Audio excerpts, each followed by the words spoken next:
1 2. Testing 1 2 3 4. Testing 1 2 3 4.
This this is a testing 1 2 testing. This is only a test. Te-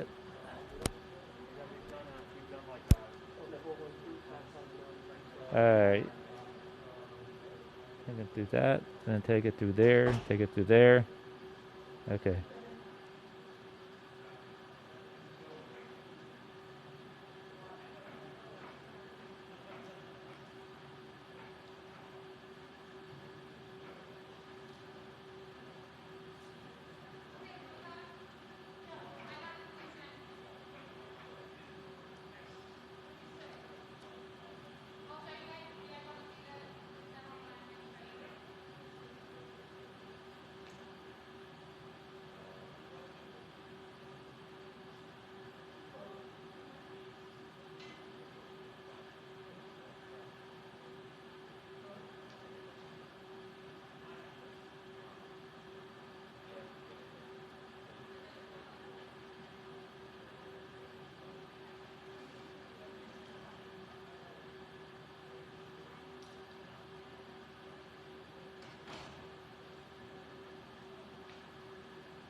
So since this is probably the last time we'll get to do a sound check, has everybody plugged in that is planning on plugging in to the press mults? Would you like to put some ears on your feeds just to make sure they're all clean and everybody's happy?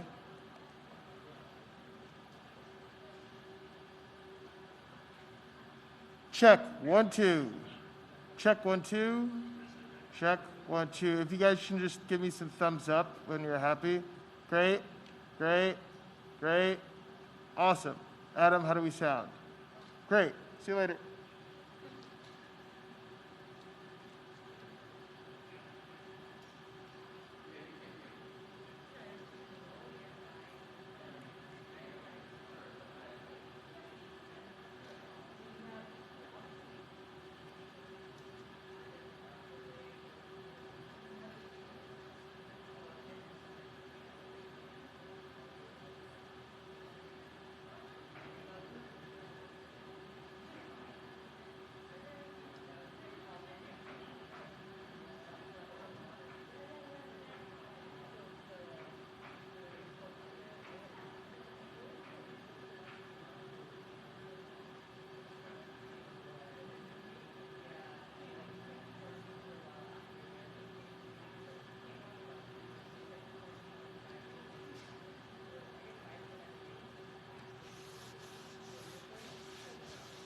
I will. I'll let you know, and I'm looking right at this right now.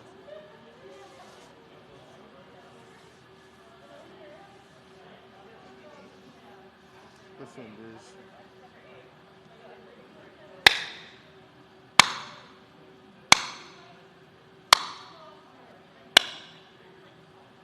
It sounds really weird when you're only wearing one glove. Yeah.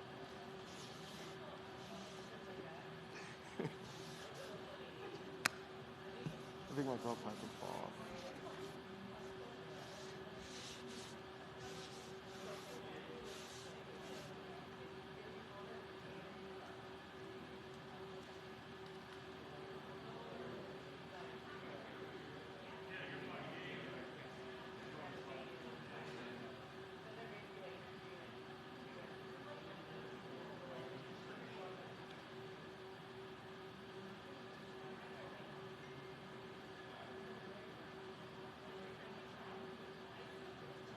Check, 1, 2. Check, 1, 2. How loud is that? Is that good? Great.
Hey Steve, if you want to communicate notes to Gail, we can hear you from there.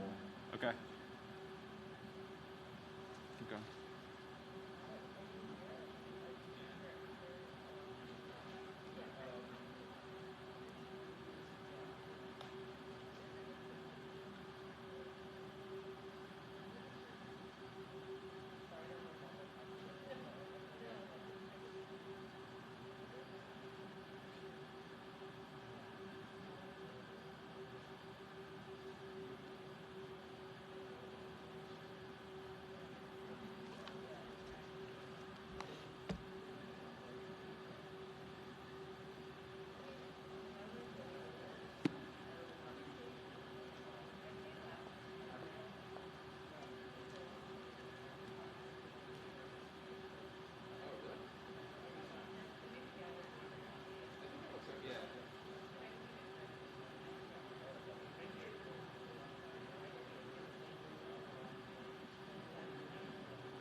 Check, check, check, check, check, check, check, check. Got it.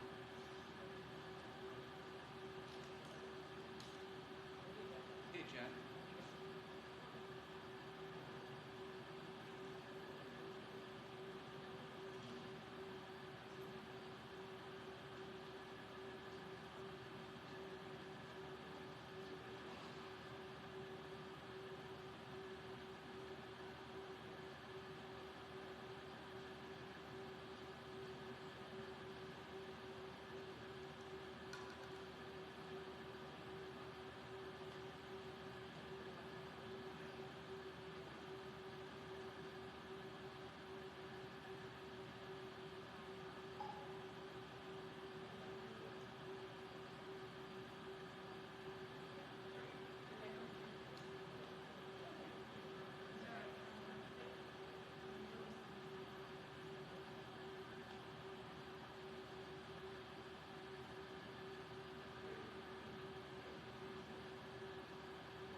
Good afternoon. And I want to thank Carnegie Mellon for providing this space and all the promise it holds for future jobs in a high-tech world. In the recent days, we've had a lot of talk about who's going where and how I've decided to come to Pittsburgh to talk a little bit about what's going on right now. In the early days of World War II, Franklin Roosevelt told the country, and I quote, "The news is going to get worse and worse before it gets better and better. And the American people deserve to have it straight from the shoulder." Straight from the shoulder. The job of a president is to tell it straight from the shoulder. Tell the truth, to be candid, to face facts, to lead, not to incite. That's why I'm speaking to you today. The incumbent president is incapable of telling us the truth, incapable of facing the facts, and incapable of healing. He doesn't want to shed light. He wants to generate heat, and he's stoking violence in our cities. You know, this is a tragic fact of the matter that about his perilous hour, that how he's dealing with this perilous hour in our nation. And now we have to stand against violence in every form it takes. Violence we've seen again and again and again of unwarranted police shooting, excessive force, 7 bullets to the back of Jacob Blake, knee on the neck of George Floyd, killing of Breonna Taylor in her own apartment, violence of extremists and opportunists, right-wing militias, militias, militias, militias, militias, militias, militias, militia, militia, militia, and to derail any hope and support for progress. The senseless violence of looting and burning and destruction of property. I want to make it absolutely clear, something very clear about all of this. Rioting is not protesting. Looting is not protesting. Setting fires is not protesting. None of this is protesting. It's lawlessness, plain and simple. And those who do it should be prosecuted. Violence will not bring change. It will only bring destruction. It's wrong in every way. It divides instead of unites. Destroys businesses, only hurts the working families that serve the community. It makes things worse across the board, not better. No, it's not what Dr. King or John Lewis taught, and it must end. Fires are burning, and we have a president who fans the flames rather than fighting the flames. But we must not burn. We have to build. This president, long ago, forfeited any moral leadership in this country. He can't stop the violence because for years he's fomented it. You know, he may believe mouthing the words law and order makes him strong, but his failure to call on his own supporters to stop acting as an armed militia in this country shows how weak he is. Does anyone believe there'll be less violence in America if Donald Trump is reelected? We need justice in America. We need safety in America. We're facing multiple crises. Crises under Donald Trump have kept multiplying. COVID, economic devastation, unwarranted police violence, emboldened white nationalists, a reckoning on race, declining faith in the birth and of the right American future. There's no reason why we can't just do so much more than we're doing. The common thread, the incumbent president who makes things worse, not better. An incumbent president who sows chaos rather than providing order. An incumbent president who fails in the basic duty of the job, which is to advance the truth that all of us know, that we're all born with the right to life, liberty, and pursuit of happiness. That's right, all of us. The moms and dads in Scranton, where I grew up, who have worked and scraped for everything they've ever gotten in life. The auto worker in Michigan who still makes the best automobile in the world. The single mom in Ohio working 3 jobs just to stay afloat, who'll do anything for her child. Retired veteran in Florida who gave everything he had to this country and now just wants us to honor the promises made to him. Lord & Taylor salesperson who just lost their job, a store closing after 194 years in business. Nurses and doctors in Wisconsin who've seen so much sickness, so much death in the past 6 months. And they wonder how much more can they take? But still, they muster up the courage to take care of those patients in this pandemic while risking their own lives. Researchers in Minnesota who woke up this morning determined to find a breakthrough in treating cancer. And will do the same thing tomorrow and the day after and the day after, because she'll never give up. White, black, Latino, Asian American, Native Americans, everybody. I'm in this campaign for you, no matter your color, no matter your zip code, no matter your politics. When I think of the presidency, I don't think about myself. It isn't about my brand. It's about you, the American people. We can do better, and we have to do better. And I promise you this, we will do better. You know, the road back begins now in this campaign. You know me. You know my heart. You know my story, my family story. Ask yourself, do I look like a radical socialist with a soft spot for rioters? Really? I want a safe America, safe from COVID, safe from crime and looting, safe from racially motivated violence, safe from bad cops. Let me be crystal clear, safe from 4 more years of Donald Trump. I look at this violence and I see lives and communities and the dreams of small businesses being destroyed and the opportunity for real progress on the issues of race and police reform and justice being put to the test. Donald Trump looks at this violence and he sees a political lifeline. Having failed to protect this nation from the virus that has killed more than 180,000 Americans so far, Trump posts an all-caps tweet screaming law and order to save his campaign. One of his closest political advisors in the White House doesn't even bother to speak in code. She just comes out and she says it. Quote, the more chaos, violence, the better it is for Trump's reelection. Just think about that. This is a sitting president of the United States of America. He's supposed to be protecting this country, but instead he's rooting for chaos and violence. The simple truth is, Donald Trump failed to protect America. So now he's trying to scare America. Since Donald Trump and Mike Pence can't run on their record that has seen more American deaths to a virus, this virus, than the nation suffered in every war since Korea combined. Since they can't run on their economy that has seen more people lose their jobs than any time since the Great Depression. Since they can't run on the simple proposition of sending our children safely back to school. Since they have no agenda or vision for a second term.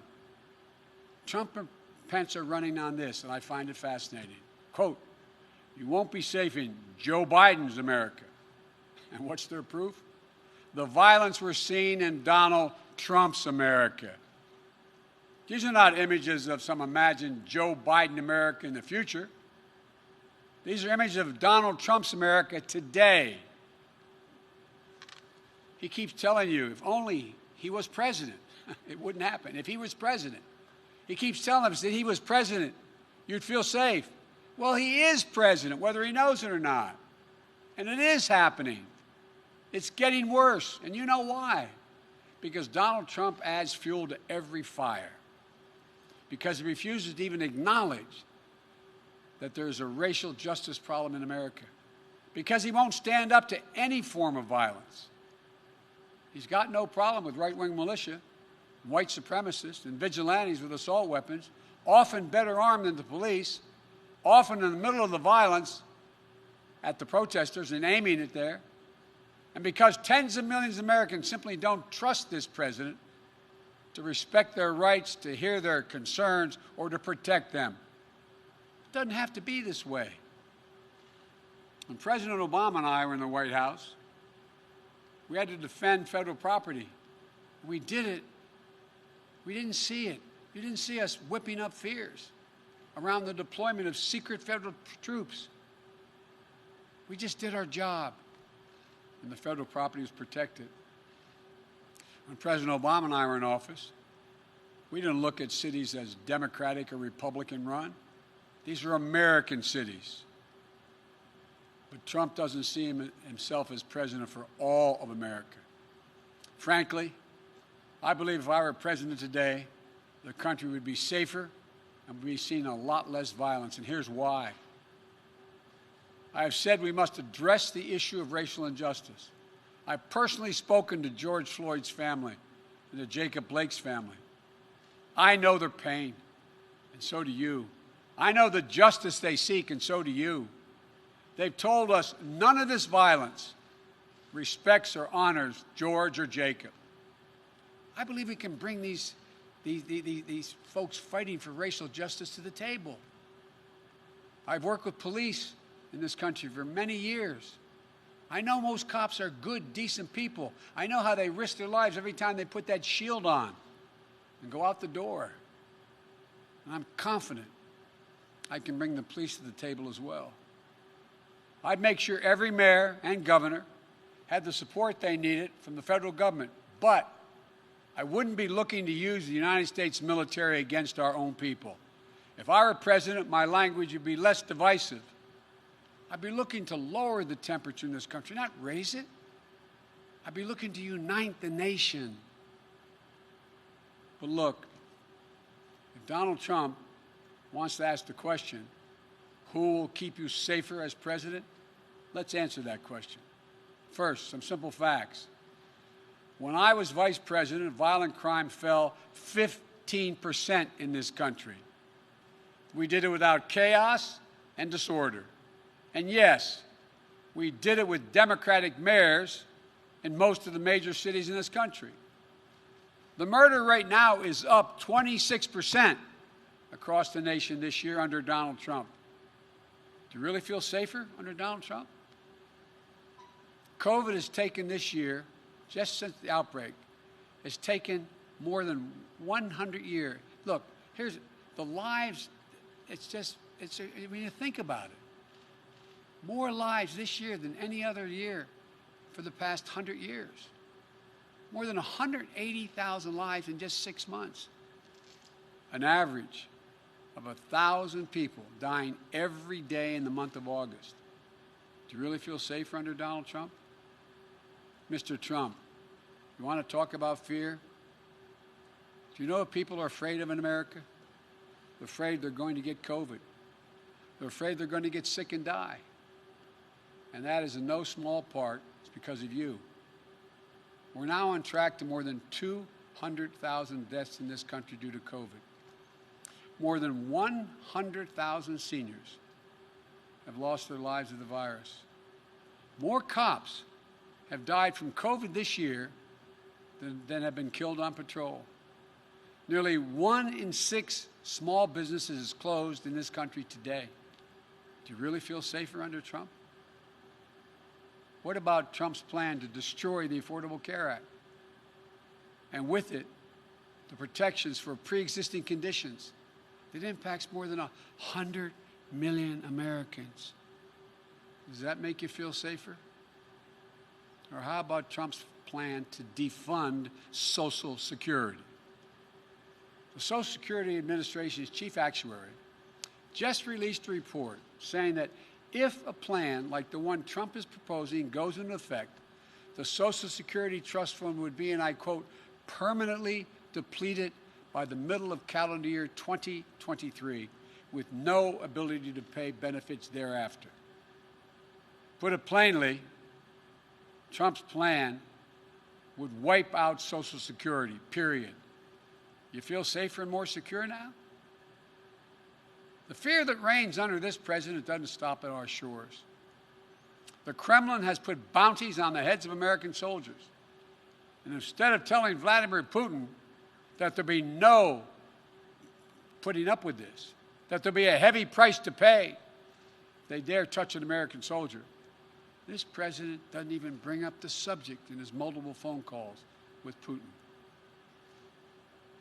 Been reported that Russian forces just attacked American troops in Syria, injuring our service members. Did you hear the president say a single word? Did he lift one finger? Never before has an American president played such a subservient role to a Russian leader. It's not only dangerous, it's humiliating and embarrassing for the rest of the world to see. It weakens us. Not even American troops can feel safer under Trump. Donald Trump's role as a bystander in his own presidency extends to the economic plan and pain. The plan he doesn't have and the pain being felt by millions of Americans. He said this week, and I quote, "You better vote for me or you're going to have the greatest depression you've ever seen." Does he not understand and see the tens of millions of people who've had to file for unemployment this year so far? The people who won't be able to make next month's rent payment? The people who lost wages while the cost of groceries have gone up dramatically? President Obama and I stopped the depression in 2009. We took a bad economy that was falling and turned it around.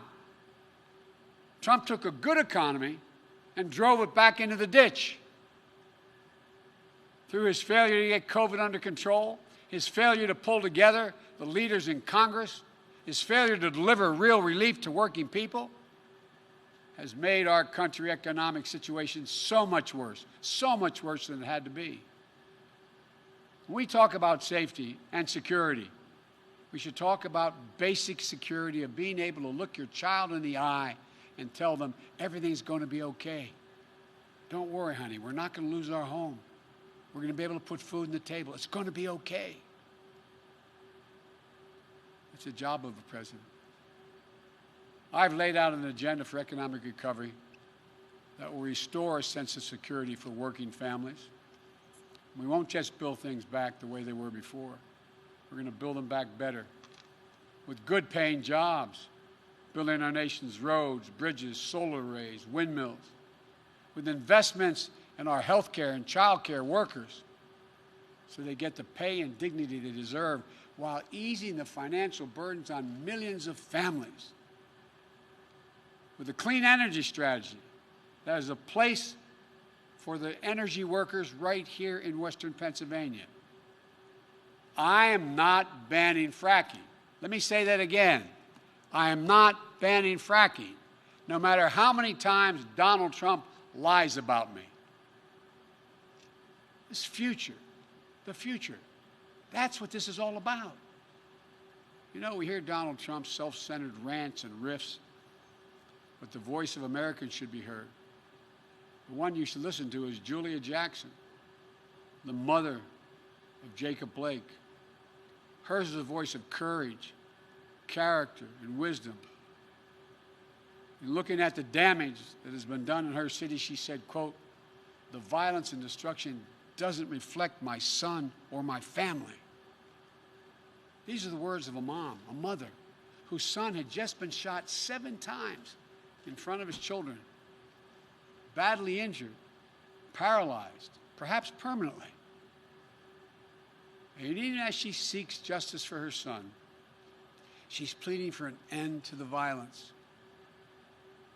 and for this nation to heal. She said she was praying for her son. Then she said something to me that surprised me. She said she was praying for all police officers. She said she was already been praying for America even before her son was shot.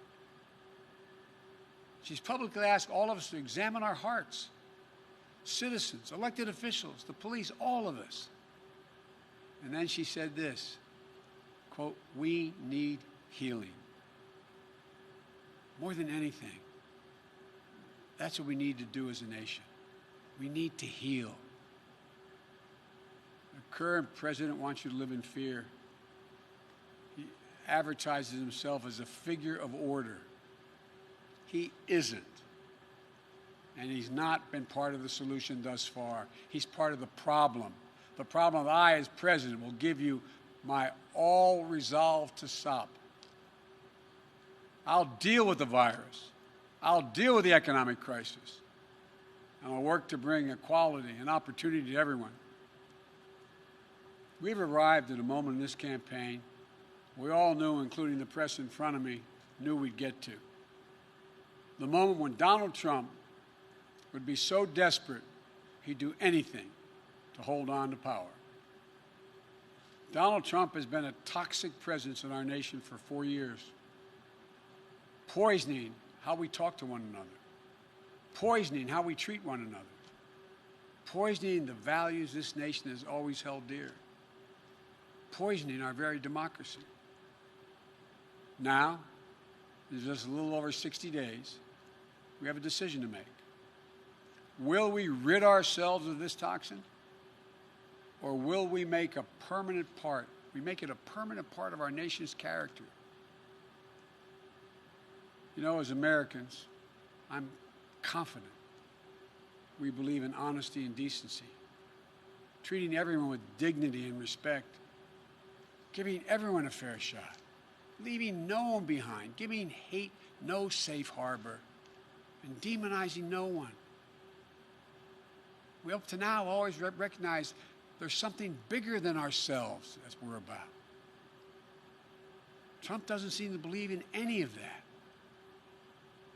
Look, I've said it before and I'll keep saying it. America's an idea. It's the most powerful idea in the history of the world. And I believe it beats in the hearts of the people of this country.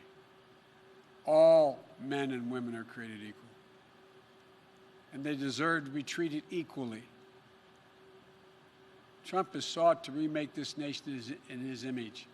Selfish, angry, dark, and divisive. This is not who we are.